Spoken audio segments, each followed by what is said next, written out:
রূপশ্রীর গল্পগাথায় আপনাদের সকলকে স্বাগত। আজ আপনাদের শোনাবো রহস্যের আড়ালে ভয় পর্ব 16, রচনা মহুয়া ঘোষ।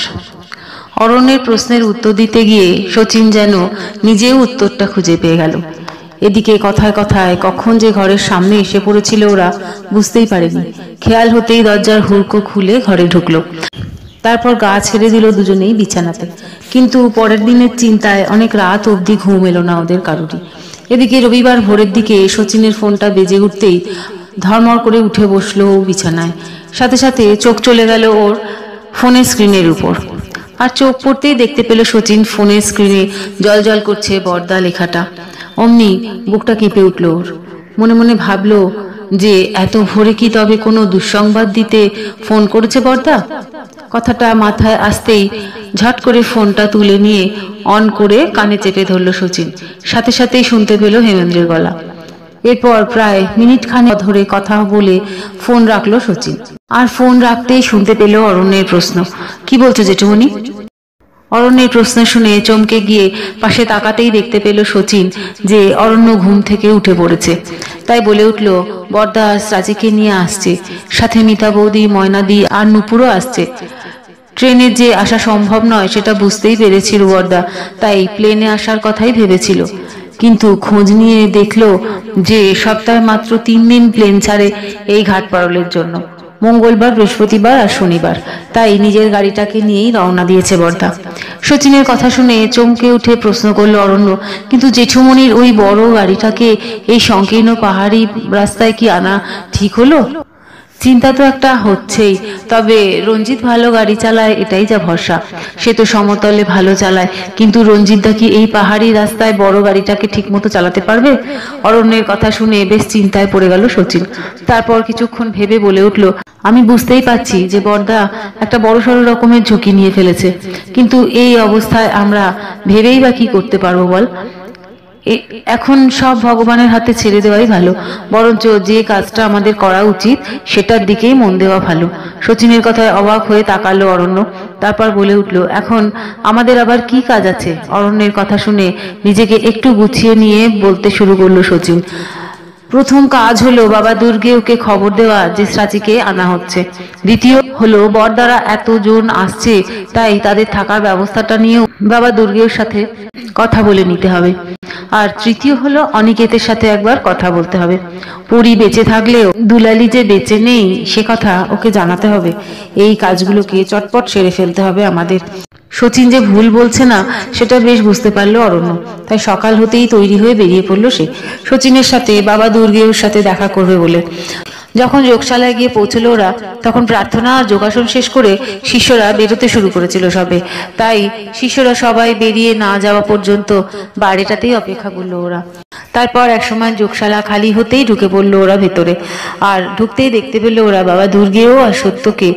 তাই পায়ে পায়ে গিয়ে দাঁড়ালো ওরা বাবা দুর্গের সামনে। এদিকে ওদের দুজনকে এত সকালে যোগশালায় পৌঁছতে দেখেই বাবা দুর্গেও প্রশ্ন করে উঠল, কিরে, কিছু ব্যবস্থা হলো? বাবা দুর্গেও প্রশ্ন করতেই সবকিছু বলে ফেললো শচীন। এমনকি হেমেন্দ্রদের থাকার কথাটাও জিজ্ঞেস করে ফেললো তাকে। সবকিছু শুনে একটু ভেবে বলে উঠলো বাবা দুর্গেও, থাকার জায়গা নিয়ে কোনো সমস্যা হবে না, ওটার ব্যবস্থা সত্য করে দেবে। কথাটা বলেই বাবা দুর্গেও একবার তাকালো সত্যের দিকে। সঙ্গে সঙ্গে সত্য মাথা নেড়ে বলে উঠলো, ব্যবস্থা হয়ে যায় বাবা, চিন্তা করবেন না। সত্যের কথা শুনে আশ্বস্ত হতেই বাবা দুর্গেও আবার ফিরলো শচীনের দিকে। তারপর বলে উঠলো, ওদের এখানে পৌঁছতে কটা হবে তাও? বর্দা যা বললো তাতে তো মনে হয় সন্ধ্যে 6টার মধ্যেই ওরা ঢুকে যাবে তাম্বায়। ভোর 4টে নাগাদ বেরিয়েছে ওরা বাড়ি থেকে। এমনিতে 11-12 ঘন্টা লাগার কথা, কিন্তু পাহাড়ি রাস্তা বলে আরো ঘন্টা 2 হাতে রেখে চলেছে ওরা। শচীনের কথা শুনে বাবা দুর্গেও একটু চিন্তা করে বলে উঠল, তাহলে আজ 9টার পরেই বসবো বিধি সম্পূর্ণ করতে। গতকাল প্রায় 10টা নাগাদ শেষ করেছিল সবকিছু, তাই আজ 10টার আগে বসলেই চলবে। এতটা রাস্তা আসতে ধকল ভালোই পড়বে ওদের, তার উপর আবার মেয়েটা অসুস্থ। তাই এখানে পৌঁছানোর পর খানিকটা বিশ্রাম পেলে ওদের পক্ষে সুবিধা হবে। শচীনের উদ্দেশ্যে কথাটা বলেই বাবা দুর্গেও সত্যের দিকে ফিরল। তারপর বলে উঠল, রাতের বিধির জন্য যা যা দরকার সব করণীয় সত্য।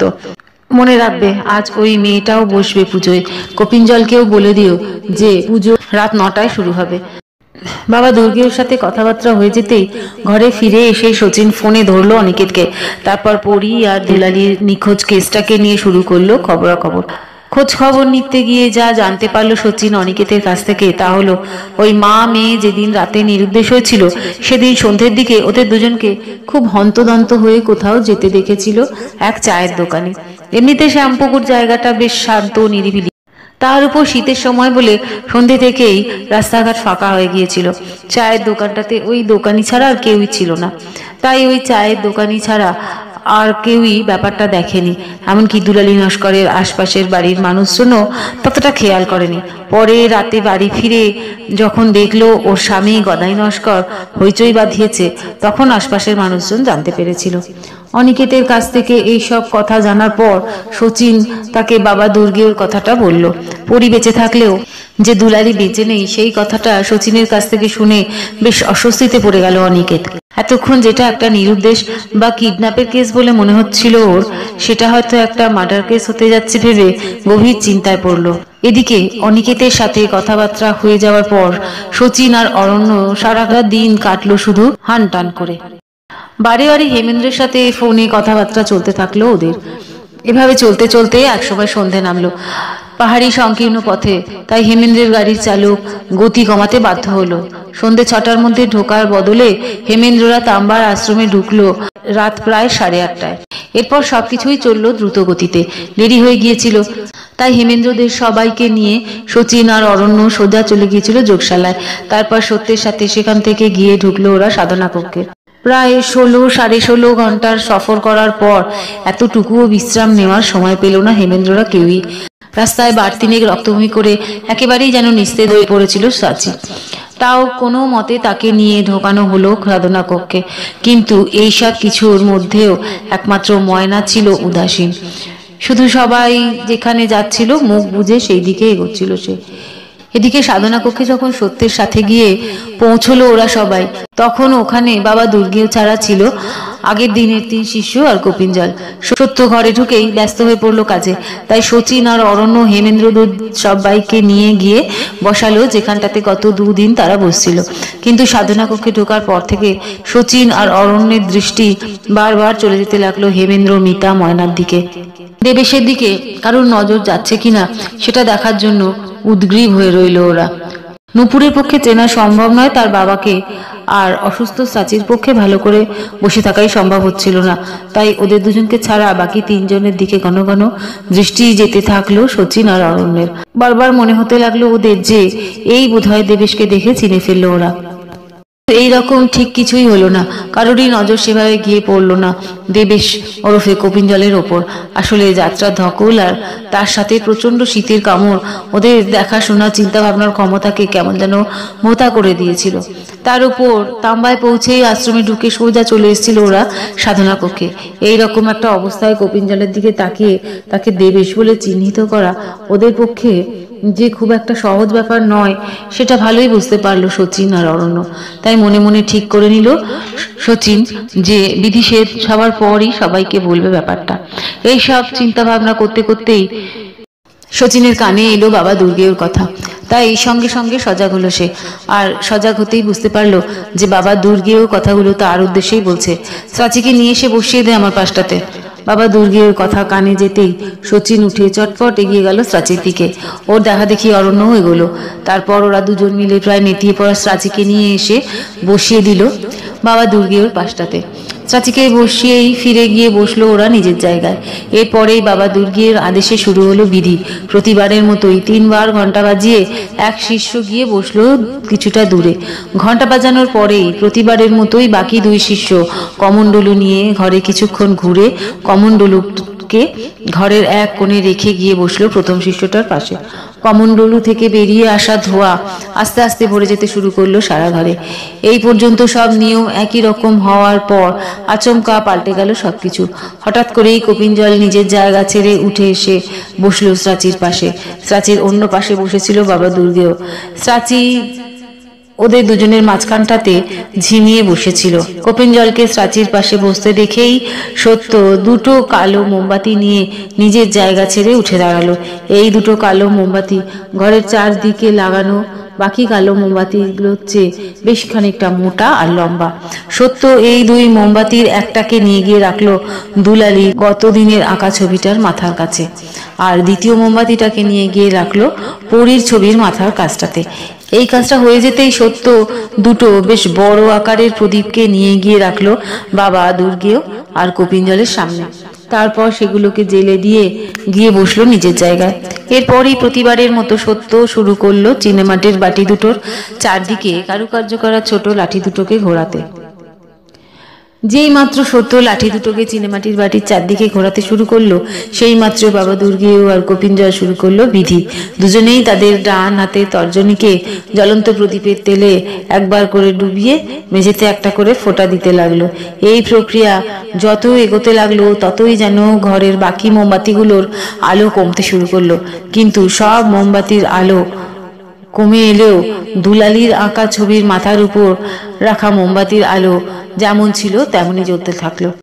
এই রকম ভাবে কিছুটা সময় কাটার পর হঠাৎ করে দুলালির ছবির মাথার কাছে রাখা মোমবাতিটা ছাড়া ঘরের বাকি সব কটা মোমবাতি নিভে গেল। সাথে সাথে সাধনা কক্ষের মাঝখানে ছাড়া বাকি চারদিকটায় অন্ধকার নেমে এলো। আচমকা ঘরে অন্ধকার নেমে আসতে হেমেন্দ্র, মিতা, নূপুর, শচীন আর অরণ্য তটস্থ হয়ে উঠল। কিছু অস্বাভাবিক পরিস্থিতির উদ্ভব হতে পারে ভেবে নিজেদের মনকে যতটা সম্ভব শক্ত করে নিল ওরা। ময়নাও অদ্ভুত এই পরিবেশে যেন চঞ্চল হয়ে উঠল। থেকে থেকে চারদিক ঘুরতে শুরু করলো ওর চোখ। এদিকে বাবা দুর্গেয়, কপিনজল আর সত্য নিজেদের কাজকে সুষ্ঠুভাবে এগিয়ে নিয়ে যেতে থাকলো। কিন্তু গতদিনের মতো বেশিক্ষণ অপেক্ষা করতে হলো না ওদের। কিছুক্ষণের মধ্যেই সত্যের হাতের লাঠিটা গিয়ে লাগলো চিনেমাটির বাটিটাতে। সারা ঘরে ছড়িয়ে পড়লো টং করে একটা শব্দ। বাবা দুর্গেয় আর কপিনজল যেন তৈরিই ছিল। সাথে সাথে প্রদীপের কাছ থেকে হাত সরিয়ে নিয়ে দুজনেই ছুলো স্রাচীকে। ঝিমিয়ে থাকা স্রাচী মুহূর্তে সোজা হয়ে বসলো। তারপরেই জড়ানো গলায় বলতে শুরু করলো, সবুজ, ভাস্কর, টিনা, কৌশিক। এইটুকু বলেই চুপ করলো স্রাচী। তারপর একটু দম নিয়ে আবার বলতে শুরু করলো, পরি, রক্ত, নেশা, শেষ করে দেব সবাইকে। তারপর একটু দম নিয়ে আবার বলতে শুরু করলো, পরি, রক্ত, নেশা, শেষ করে দেব সবাইকে। কথা শেষ করতে পারলো না স্রাচী। তার আগেই হু হু করে নিজের জায়গা থেকে উঠে এসে ময়না বসলো দেবেশ ওরফে কপিনজলের সামনে।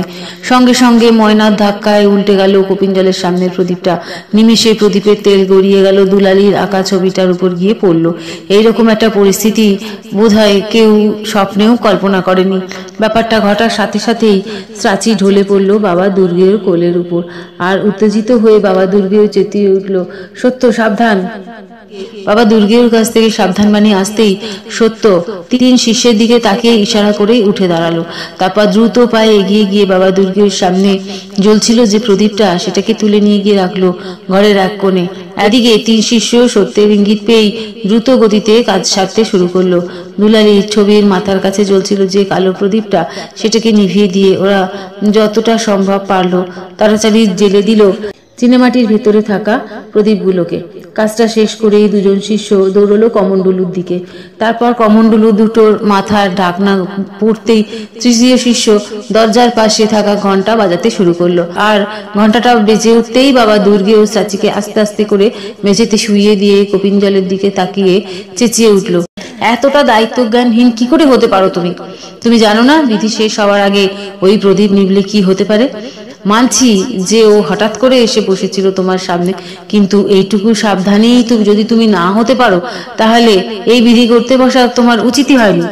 আসলে ভুলটা আমারই। আজকের এই বিধিতে তোমাকে নিয়ে না বসাই উচিত ছিল আমার। বাবা দুর্গের কথা বেশ বুঝতে পারছিল কপিনজল বিরাট যে এক ভুল হয়ে গেছে সেটা বুঝতেই এতটুকু অসুবিধা হচ্ছিল না ওর। কিন্তু একটা কথা কিছুতেই বুঝতে পারছিল না ও, যে যার জন্য এত বড় ভুলটা হয়েছিল তার উপর এতটুকু রাগ হচ্ছিল না কেন ওর। অন্য কেউ যদি এই ভুলটা করতো তাহলে হয়তো এতক্ষণে কুরুক্ষেত্র বাঁধাতো, কিন্তু সামনে বসা বউটাকে দেখে এতটুকু রাগ হচ্ছিল না ওর, বরং কেমন যেন একটা টান অনুভব করছিল কপিনজল। এদিকে বাবা দুর্গের চিৎকার থামতেই হেমেন্দ্র উত্তেজিত হয়ে প্রশ্ন করলো, বাবা আমার মেয়ে এভাবে হঠাৎ করে জ্ঞান হারালো কেন? প্রদীপটা উল্টে গেল বলেই কি এমন হলো?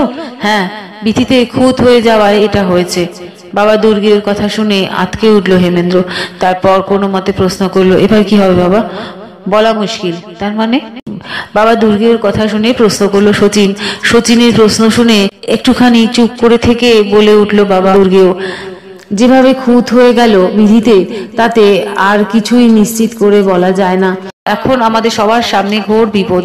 বাবা দুর্গের কথা শুনে রাগে দপ করে জ্বলে উঠল মিতার দুই চোখ। তারপর রাগে দিক বিদিক শূন্য হয়ে হেমেন্দ্রের উদ্দেশ্যে বলতে শুরু করলো সে, বারণ করেছিলাম আমি তোমায় যে এই পাগলিটাকে সাথে করে নিয়ে যেতে হবে না, কিন্তু তুমি শুনলে না আমার কথা। এবার বোঝো, যেহেতু তোমার ভাই ওকে নিয়ে আসতে বলেছে সেহেতু ওকে নিয়ে চলে এলে এখানে। এবার যদি আমার মেয়ের কোনো ক্ষতি হয় তাহলে কিন্তু আমি ছেড়ে কথা বলবো না। কথাটা বলেই রাগে কাঁপতে কাঁপতে উঠে দাঁড়িয়ে মিতা হু হু করে এগিয়ে গেল ময়নার দিকে। তারপর কেউ কিছু বুঝে ওঠার আগেই ময়নার চুলের মুঠি ধরে টেনে তুলে সজোরে এক ধাক্কা দিল ওকে। সেই ধাক্কা যে সামলাতে না পেরে ময়না ছিটকে গিয়ে পড়লো মেঝেতে। হঠাৎ করে এইরকম একটা পরিস্থিতি তৈরি হয়ে যেতে ঘরে উপস্থিত সবাই স্তব্ধ হয়ে গেল, কিন্তু মিতার রাগ যেন এতেও কমলো না। ময়নাকে মেঝেতে পড়ে যেতে দেখেই ও এগোতে শুরু করলো ওর দিকে।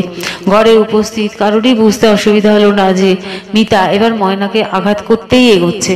তাই হেমেন্দ্র কোনো মতে এগিয়ে গিয়ে চেপে ধরল মিতার হাত দুটোকে, আর অরণ্য এবং নূপুর দৌড়লো ময়নার দিকে। এদিকে আচমকা হেমেন্দ্র এসে হাত চেপে ধরাতে ছটফট করে উঠল মিতা। নিজেকে ছাড়ানোর আপ্রাণ চেষ্টা করতে লাগলো, কিন্তু হেমেন্দ্রর হাত থেকে কিছুতেই নিজেকে ছাড়াতে পারলো না।